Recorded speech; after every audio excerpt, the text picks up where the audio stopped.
right, y'all. Welcome back to Shay Renee Online, where we discuss food, fitness, and reality TV. Today, we're going to talk about the Real Housewives of Potomac, episode 9, season 6, The Milkmaid's Tale. Okay, so I feel like this episode was a bit of a filler episode. There wasn't really a lot going on in this episode, but we got to talk about it, don't we? So it starts out Ashley changing diapers, Karen's getting a foot massage by Ray, discussing their vow renewal. And then the first real big scene was where Mia was talking to Gordon about what to wear to lunch with her mom. So Mia is trying to reconnect with her mom, and we kind of see how this relationship is going to play on camera and basically how she's going to figure out a way how to navigate their relationship and how they can reconnect as mother and daughter and really deal with some of their issues that they had as Mia was growing up. So she kind of talks to Gordon a little bit about this, and she discusses that she really wants to make sure that she does have the ability to ask her mom the hard questions, but she wants to make sure that she doesn't say anything that's really going to push her mom too far to the left where she could possibly relapse. So next, Wendy and Eddie are talking, and they discuss pretty much what happened in Williamsburg. And Wendy seems, still really broken up about it and upset. And Eddie just kind of tries to console her a bit, and pretty much he expresses that he's upset over how the women pretty much handled Wendy on this trip to Williamsburg. And Wendy says she finds it ironic that the person with the most volatile relationship brought her the fake rumor about Eddie, meaning Ashley. So basically she's saying Ashley has the most drama in her relationship, so it's really ironic that she's the one coming to her basically spilling the tea. So Eddie says that he lives his life a certain way, and that's just not how he moves. He said he went through a lot by going against his family to even be with Wendy, so there is no way he would be doing that. So basically he's like, I'm not about to sit up here and be cheating on you, okay? And I done left my whole mama and daddy and brothers and sisters and whoever. I done left my whole family just to basically be in a relationship with you. So for me to be moving out here in these streets like that, it just really doesn't make any sense. And really, in my opinion, Eddie seems like he really is a stand-up dude. And honestly, it really wouldn't make any sense for him to be out here cheating. Now, granted, does it make any sense for any nigga to be out here cheating? Absolutely not. Will they absolutely find a way to cheat if that's what they want to do? Absolutely. But I really do feel like he's being genuine, and it really, Wendy seems that it really did bother her. And Eddie just basically says, you have to be hurt to project that kind of hurt on other people. And Wendy says, she doesn't expect them to understand her reaction to them when she blew up on them in Williamsburg, because they've never experienced the love that they have, and they never will. I just really feel like, Giselle is a bit of a bitter Betty, and they're just trying to find something to tussle and tassel with either of the women just to keep the storyline going. And I feel like honestly, with the whole Housewives thing in general, I feel like this whole let's gang up on one person deal is really getting old. And with them kind of using Wendy as the scapegoat to do that in this season, it's really dry and done. Like, we just need to stop that overall, because with that type of flow of whatever they're trying to do as far as keeping the show going, I just don't know how that's going to last. But anyway, moving right along, Robin and Giselle are recording their podcast, Reasonably Shady. The title is Break Up or Make Up. And they talked about statistics that said that, basically Giselle says 22% of men cheat, but that number in her friend group is actually 100%. So basically, Giselle, you saying all your damn friends' husbands and boyfriends done cheated on them? I mean, you got to be the most bitter bitch in America. Like, just because you got cheated on, that means that everybody and their mama is getting cheated on now. Like, you really, honestly, please rev up the episode with the therapist, because this broad needs a lot of work. I mean, clearly, you are so miserable that you want everybody to be miserable right along with your raggedy ass. And it is just very evident. She said most men who cheat, there is a 350% chance that they will cheat again, and she wishes someone would have told her that 2 years ago. Well, bitch, you should have known. I mean, ain't nobody have to tell you something that you already see. You already was in the cuckoo house over the nigga. So why the hell would you even try to give him another chance? Sometimes I feel like as women, you have to use your brain and not use your heart, because we self-inflict things on ourselves when we just don't make the right decision. And what I mean by that is, people sometimes say, I'd rather the devil I do know than the devil I don't know. But when you just dealing with the plain old devil, which was Jamal himself, as far as how he handled her in a relationship, you just repent and leave that alone. Okay? And that's all I'm going to say about that. So in her confessional, the producer asked, what would Giselle have done differently 2 years ago? And Giselle says nothing. She says, you wish you knew about it and you were dating Jamal at the same time, meaning, the statistics for cheating. And she basically retracts her statement and says she was joking. You wasn't freaking joking. Okay? Don't try to take it back now. You basically are saying I was an idiot and I should have never went back. It's okay to accept the fact that you's a damn fool, just like most women that go back and it didn't work out. It's okay. You would actually be more relatable if you would just stop lying about it. First of all, we don't even know if the relationship was real in the first place. I'm convinced that y'all never were. It was never a real relationship. I feel like that was just something for you to have something to talk about, and it went wrong. Maybe in the process she did feel like it was going somewhere throughout their pit of lies, but I'm not convinced. So she basically, after she retracts her statement, she says, if you stay with any man long enough, they will cheat. That is not the truth. So basically you saying every single relationship that any woman is in, or man, or anybody is in, period, that you're going to get cheated on. Well, that's stupid. Why would you? Who would ever be in relationships if we felt like it's just inevitable that someone's going to cheat on you? That's the type of guys you're dating. Okay, that is not true that every single person in the world cheats. And if you have that mindset, you really do need to hurry up and get to this therapist. So moving right along. Giselle says, if you stay with you stay with a man long enough, he will cheat. And she says if it's a one night stand with a stripper at a bachelorette party, she can forgive that. But if it's become a lifestyle, that's unforgivable. What's going on in your life where you sleeping with a stripper, or you doing things at a bachelorette party or a bachelor party that you shouldn't be doing? That's not okay. Okay, so for you to sit up there and already be trying to make discretions for or basically give excuses for somebody to cheat on you, that's a problem by itself.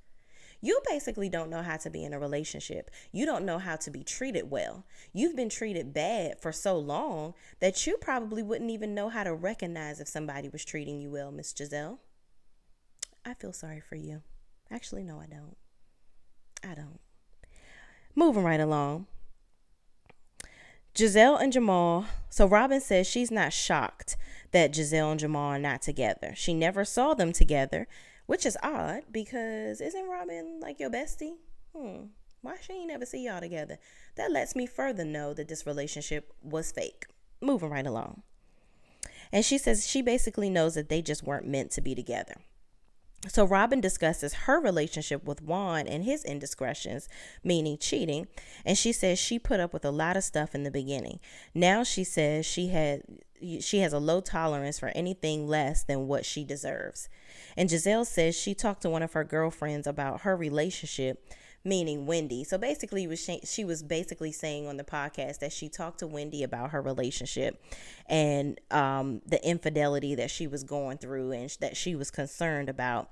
And her friend, instead of taking her advice, basically called her shady. So what I didn't like about that was basically Giselle was basically saying that the rumors are true. So you are basically talking about this as if the rumors are true when they're not. This man is innocent until proven guilty. So why are you having this conversation and making it seem like, you looking like the bad guy or people trying to make you look bad because this really did happen? You don't know whether it happened or not. So why are you even talking about this on your podcast? So that further lets me know that you're just trying to bring this to light because this is your storyline for the season. You're going to continue to bring this thing up because this is what you have to latch onto. And the more and more Wendy goes ahead and just doesn't even pay you dust, the less you'll have to talk about. I really wish that Giselle did not have Robin as a tag along. Which, shout out to Robin, even though she get on my damn nerves. She does have a good hat. This is her hat, y'all. So order from Embellished. She does make a good hat. But I just feel like Giselle, she doesn't need Robin. As long as she has Robin as a sidekick, we will never really get to see Giselle be honest or really show her life. She doesn't show her life at all. She doesn't do anything that remotely has anything to do with her. So she's always going to constantly be digging in somebody else's business, which is not entertaining anymore at all. It never was, actually. So anyway, she maintains that she's just checking in on her friend to see if she's okay. Then Giselle says that, they need to be able to discuss the good, the bad, and the ugly as friends. And you also need to be honest and not ugly all the time in a friendship. So the next scene, Candace and Chris sit down to talk, and this is just kind of like a quick scene where I don't even know what was the point of it.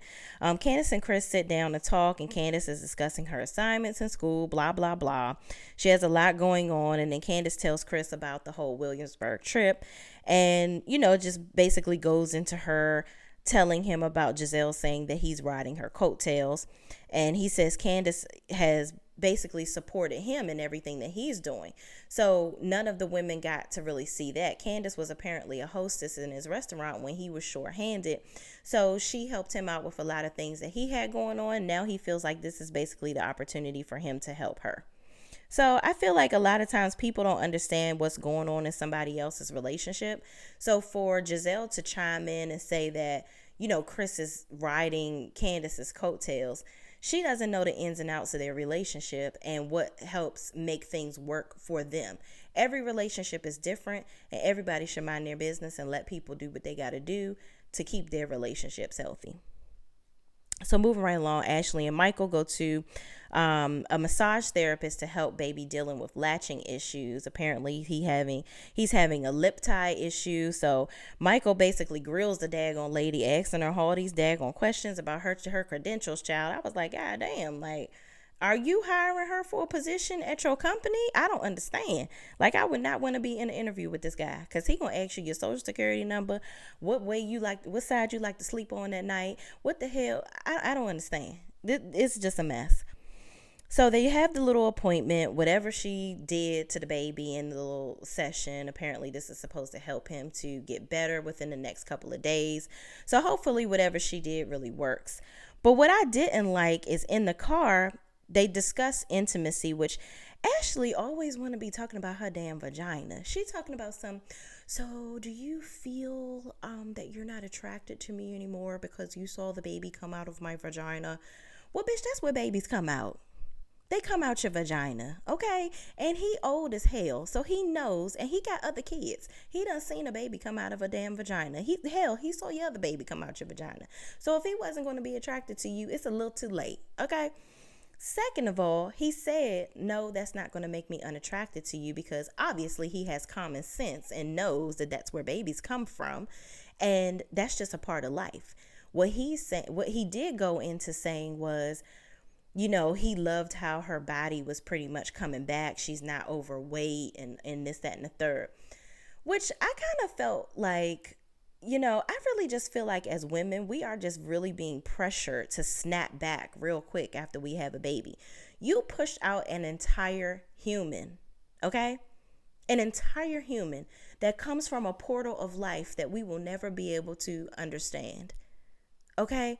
So this whole pressure to just get your body back into tip-top shape as soon as the baby nuzzles its head out of your vagina is just absolutely absurd. Like, everybody is tying their bellies up and doing all this stuff. it's just really crazy to me. And I just really feel like as women, we shouldn't be pressured to so-called snap back real quick after we just push out a whole life form. It literally takes your body an entire year to heal. So I didn't really like that comment, even though he was kind of trying to give her a compliment, I guess. I really didn't like how he went straight into, how he loves how her body is snapping back and she's not overweight. I just think that that's just, I don't know, it's too much pressure. But at the end of the day, he said he's attracted to her and he's happy with their family. So the next scene was kind of boring. Like I said, this episode really didn't give much. Robin is talking to her son Carter and about her lack of productivity. She calls the life coach and sets up an appointment. Boom, that's done. So here we go with Mia and her mom. So we really get to see where this dynamic, goes. So basically, Mia wanted to have some tough conversations with her mom, and her mom, basically says that Mia is a lot like her dad, and she used to say that, she hated Mia because she was like her dad, which the commercials made it seem like she was saying that she hated Mia, but from the context, she was saying that their personalities are similar, and Mia has a lot of good qualities from her father, but there were some things that she did do that reminded her of her father that her mother didn't necessarily like. Basically when Mia was getting on her nerves or whatever the case may be. So she discusses how the dad is basically the one that introduced her to drugs in the beginning, which created her addiction. He was pretty abusive, and he neglected Mia one time in a very specific way, where Mia apparently was left unattended making some oatmeal, and somehow it was poured on her in some shape, form, or fashion, and she incurred third degree burns. Okay. She sustained third degree burns all over a lot of portions of her body. Her mom was at work. She was called not even minutes after arriving from work, and she was confused because apparently Mia was in the house with her dad. But come to find out, when the mom gets home, through all the ruckus, the dad is in there having relations with another woman. So that was pretty heartbreaking to hear that Mia was going through all these things. Imagine being a child seeing a lot of this stuff. And Mia, in her head, felt like she had like a really good relationship with her dad. So she talked about how she might have blocked out some of the bad things because of the good times that she had with her father, and because of the anguish, like the resentment that she had for her mom for giving her up for adoption. So it was really good to see them actually have a conversation and discuss some of the tough things that may be uncomfortable to discuss. But I did love how they ended the conversation with the mom. Mia was, I guess she was trying to tread lightly because, again, she doesn't want her mom to feel bad and maybe, get so sad over their discussion that she relapses. And she's been doing really good for the last 5 or 6 years. I believe she said her mom has been clean. So, but the mom says she feels like they should have had these discussions a long time ago, and she's actually open to having the hard conversations with Mia, here and there, so that they can reconnect. So I'm excited to see her build a better relationship with her mom. So in the next scene, Karen, Mia, and Wendy go to Karen's friend Vivian's dress shop and her event spot to try on Karen's vow renewal dress. So apparently they weren't going to help her pick out the actual dress. They were just helping her pick out her second dress. So throughout all of that, they discussed Williamsburg and said it was and Karen says it was very revealing. Mia says Giselle sent her a message inviting her to Robin's birthday dinner, and she noticed that Karen and Wendy's names weren't on there. So went on the invite, and Giselle was the one that sent out the invite for Robin's birthday gathering. So Mia said, pretty much, I didn't expect to be invited to anything for Robin's birthday, and that's fine. Whatever she's feeling, and she feels like I don't respect her relationship, whatever the case may be, we just have to work that out later on. But yeah, I don't really care about not going to her birthday. Karen is like, well, yeah, I really don't care about going to her birthday party either. And might as well, while you going to the birthday party, can you relay a message from me to Giselle? Can you tell her that all she got to do is text me saying that she shouldn't have used the word death? And if she does that, we are good money. Karen, we have got to get over this. The woman did not wish death upon Ray in a physical form, like for real, for real. Girl, let it go, like Elsa. Just let it freaking go. Okay? There are so many other things that you can be mad at her raggedy ass for. I don't understand why you are holding on to this foolishness. But whatever, Giselle, send her the damn text message because, hell, I'm over it. So Candace and Chris go out for lunch. They discuss her schedule for her video, and Chris discloses his cooking class schedule. Candace is frustrated because he's working and during the time that she's supposed to be doing her music video, and she feels he should be in attendance for the shooting of the video. She says she feels like she can't be the artist when Chris isn't there to support her and make sure things don't fall through the cracks. Chris says he volunteers to manage her if she wants him to stop working and drop everything he is doing and sit there and wait on her. Oh, excuse me. I thought my husband was behind me. She says she feels like she can't be the artist when Chris isn't there to support her and make sure things don't fall through the cracks. Chris says he volunteers to manage her if she wants him to stop working and drop everything he is doing and sit there and wait on her hand and foot to make sure she is okay, then he will need an allowance. He then tells her he is going to play golf. He says between managing her and all she needs to do, he barely has time to do anything for himself.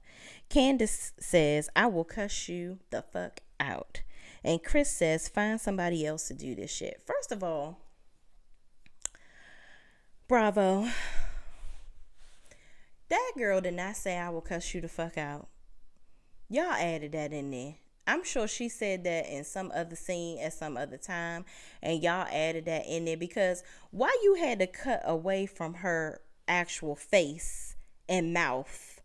Like if she said that, why you couldn't just play her saying it? Y'all in these voiceovers need to stop because they done already told us how y'all just making up stuff that people saying. Okay, so that whole scene right there just seemed real extra fake. Yeah, I'm like, listen, if you gonna manage her, manage her. Candace, he can't be there with you all the damn time. Like anybody that's a manager, they're not at every single scene with the talent. Okay, the reason why the talent is the talent is because you are exhibiting the talent. What the fuck the manager gonna do? Read the lines to you? Do you know managers have several clients? So people that have several clients, they're not actually following behind every client every day doing everything for them. That's just not how the cookie crumbles. Okay, so he's setting all this stuff up for you. How about if you don't really like the fact that he's not doing what you need him to do, get a real manager and pay them. How about that? Try that on for size. And let him go do his cooking and all the stuff that he is happy to do. And that way both of y'all can be bringing money into the household. Everybody's happy, moving right along. So in the last scene, the ladies meet at Blackwall Hitch for dinner, which is a nice little spot out in Alexandria, Arlington, Virginia. Candace asks why there are people missing from the table. So she basically notices that Wendy and Karen are not there. So Candace says they were supposed to be trying to get to a better place. Basically, Giselle and Wendy were supposed to be getting to a better place. And, Giselle says, I tried to reach out to Boo Boo. And she's been saying Boo Boo the whole damn end of this episode. I don't know why that must have become her favorite word all of a sudden. But she says she reached out to Boo Boo, which is Wendy. And Boo Boo didn't want to talk to her. And I'm like, girl, boo and bye. Okay, you didn't reach out to her. And I don't know what you expect Wendy to say. Nobody's just going to get over it. So, and I'm sure Wendy, like she said, she didn't really give a damn about being at the dinner anyway. So, whatever. Moving right along. So, Robin arrives to the dinner. Okay. And Robin arrives and they ask what were her thoughts that Wendy was not there. And Robin says even though Wendy apologized about bashing her relationship, she didn't think the apology was genuine. She felt like she was getting a snarky reporter when talking to Wendy and not a friend. And Robin thought that she had a good relationship with Wendy and she was sadly mistaken. So here's my thing. I don't even understand why Robin is even mad. She really don't have a reason to be mad at Wendy. Wendy was pissed off in the moment, and people say things when they're pissed off in the moment. Y'all sitting up there attacking the girl's family left and right. Why the hell would you think that she wouldn't have anything negative to say to you? Now, when anybody says anything about Juan and the little hairs left on his head, child, you gonna go and attack them, come to people's restaurants, sticking your finger in their face, all of that.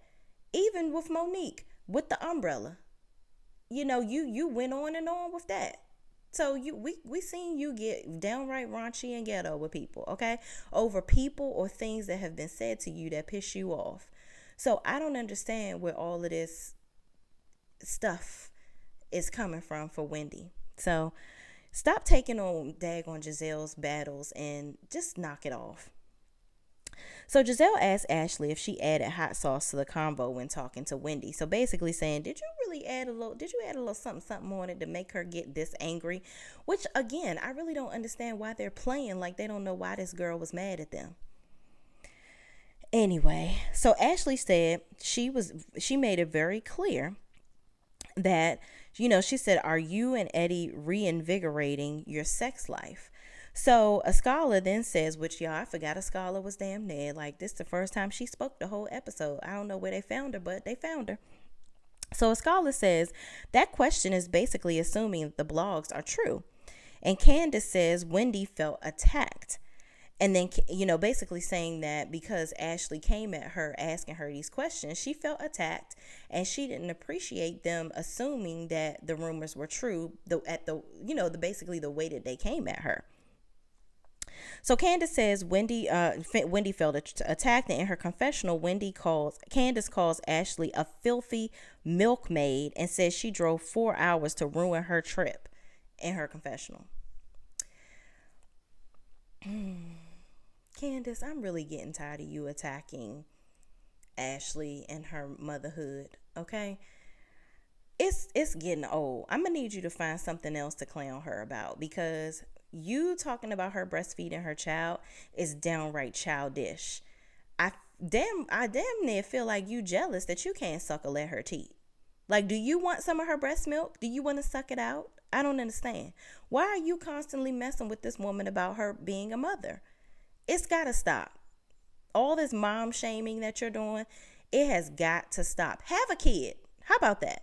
Have a child so that you can stop acting like a child. Because that way you'll see, hey, there's no room for me to act like a baby because I have a baby. But you know what? Maybe you don't need to bring a baby into this because you just downright immature and stupid. So anyway, Ashley says if she was being messy and doing the churning, she would admit it, but she did not do that in this case. Candace says absolutely that hoe did to Ashley. Ashley says, you call me a hoe? Why are you saying that? And Ashley says, and that's appropriate? And Candace says, yeah, it is. And I felt like saying it. I feel like in this situation, Candace was taking out her whole situation with her husband, Chris, earlier out on Ashley. She don't really like Ashley, and I feel like she's jealous of Ashley because Ashley has the children that she's contemplating having. And, unfortunately, her and Chris's life is not real stable right now. He's really not that stable with his children as he would like to be. So she's probably like, well, he ain't even stable with his own kids. How I'm going to have a kid? I'm trying to get my career going. He ain't got no job. So we can't realistically, it doesn't make sense for them to have children right now. So basically, you're taking your anger out on Ashley because she has what you want. And that's messed up. That girl has nothing to do with your lack of in your life. Okay? So moving right along. So Candace says, you brought your wide body ass to Williamsburg to spread lies and bullshit. Then you took off with your breast milk and with your big ass face and your big ass forehead. Ashley says, so talk about body shaming. And that's exactly what she did. Like, come on, sis. We got to do a lot better than this. Like, you done everything you said about her. Wide bodied. The girl was pregnant. Like, what is your freaking problem? She is a total tyrant with her mouth, and she wonder why people will slap the shit out of her. She gonna need a lot of triangles if she keep it up, because she gonna be crying a damn river. Anyway, This episode left a lot to be desired. I hope the next episode is a lot better because this one was kind of dry. I feel like it was more of like a filler episode. So, like I said, hopefully we'll get a little more excitement in the next episode. So, thank you guys for watching and stay tuned for my Love and Marriage Huntsville overview. I'm going to be posting that today as well. And please, please, please don't forget to like, comment, and subscribe to my channel. Thank you guys for watching, and I will see you in the next video.